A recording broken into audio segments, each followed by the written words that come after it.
اللہ رب العزت کے فرماتے ہیں قرآن پاک کے اندر فقد زحزح عن النار وادخل الجنہ فقد فاز وما الحیات الدنیا الا متاع الغرور۔ اللہ کی نظر میں صرف ایک انسان کامیاب ہے جو جہنم سے بچ گیا وہ اور جنت میں چلا گیا، اس کے علاوہ باقی سارے انسان گھاٹے میں ہیں، خسارے میں ہیں، نقصان میں ہیں، ناکام ہیں، اور دنیا جو ہے نا دھوکے کا گھر ہے، یہ اللہ نے قرآن پاک میں فرمایا۔ اب جہنم سے بچنا سب سے بڑا مسئلہ ہے انسان کا، تو اس کے لیے ایک نسخہ حدیث کے اندر آیا ہے کہ آپ صبح اور شام کو، صبح کی نماز اور مغرب کی نماز کے بعد اللہم اجرنی من النار، اس کو 7 مرتبہ پڑھ لیں۔ اللہم اجرنی من النار، اے اللہ مجھے دوزخ سے محفوظ فرما دیجئے۔ تو آپ اس کو 7 مرتبہ کسی سے بات کرنے سے پہلے پڑھ لیا کریں،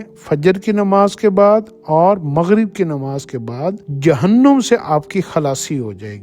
یہ حدیث کے اندر اللہ کے رسول صلی اللہ علیہ وسلم نے وعدہ فرمایا۔